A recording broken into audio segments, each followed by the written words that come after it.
Chapter 12. Hans Letzed, The Technique of Bowing. Hans Letzed, the gifted Alsatian violinist, is well fitted to talk on any phase of his art. A pupil of Joachim, he came to this country in 1908. He was for 3 years concertmaster of the Thomas Orchestra, appearing as a solo artist in most of our large cities, and was not only one of the Nizels. He joined that organization in 1912, but the leader of a quartet of his own. As a teacher, too, he is active in giving others an opportunity to apply the lessons of his own experience. Violin Mastery. When asked for his definition of the term, Mr. Letzed said, "There can be no such thing as an absolute mastery of the violin. Mastery is a relative term. The artist is first of all more or less dependent on circumstances which he cannot control, his mood, the weather, strings, 1,001 incidentals. And then, the nearer he gets to his ideal, the more apt his ideal is to escape him. Yet, discounting all objections, I should say that a master should be able to express perfectly the composer's idea, reflected by his own sensitive soul. The key to interpretation. The bow is the key to this mastery in expression, in interpretation, in a lesser degree the left hand. The average pupil does not realize this but believes that mere finger facility is the whole gist of technique. Yet the richest color, the most delicate nuance, is mainly a matter of bowing.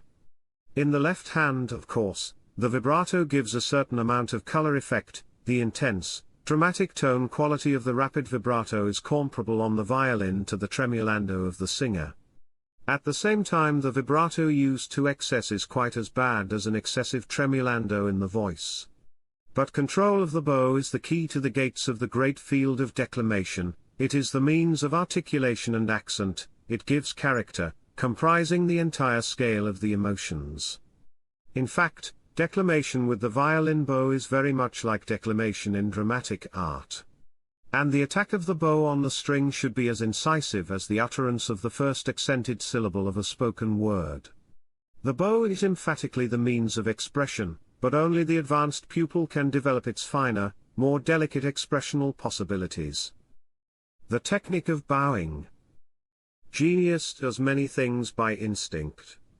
And it sometimes happens that very great performers, trying to explain some technical function, do not know how to make their meaning clear.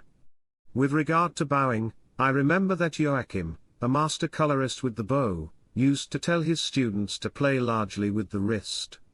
What he really meant was with an elbow joint movement, that is, moving the bow, which should always be connected with a movement of the forearm by means of the elbow joint. The ideal bow stroke results from keeping the joints of the right arm loose, and at the same time firm enough to control each motion made.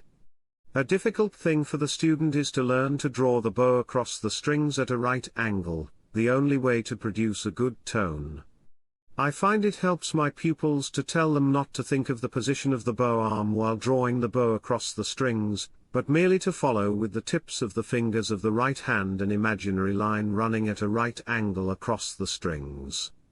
The whole bow then moves as it should, and the arm motions unconsciously adjust themselves. Rhythm and color.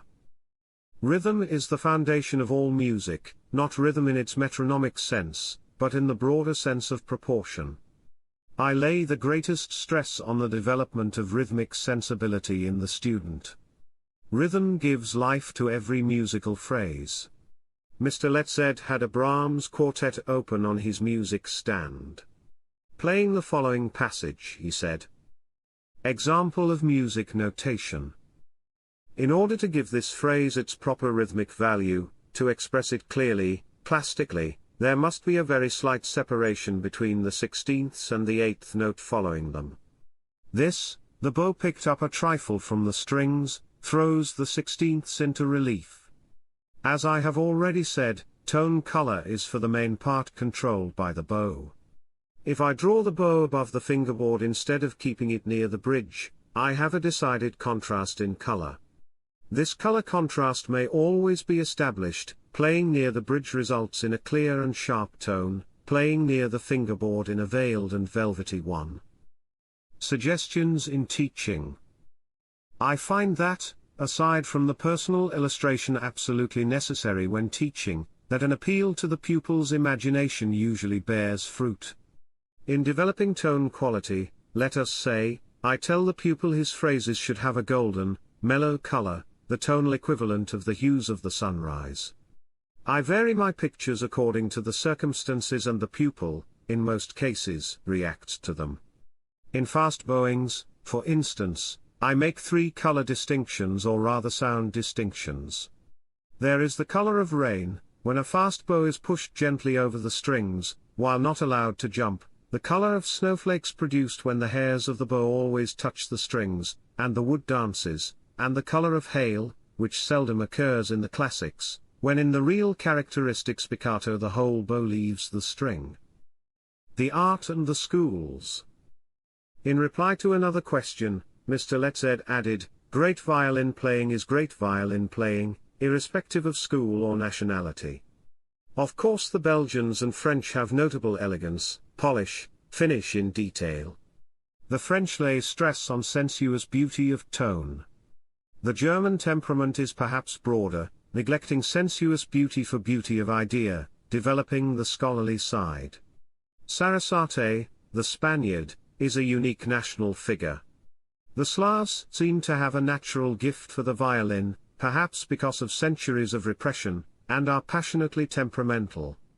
In their playing we find that melancholy, combined with an intense craving for joy, which runs through all Slavonic music and literature. Yet, all said and done, art is and remains first of all international, and the great violinist is a great artist, no matter what his native land.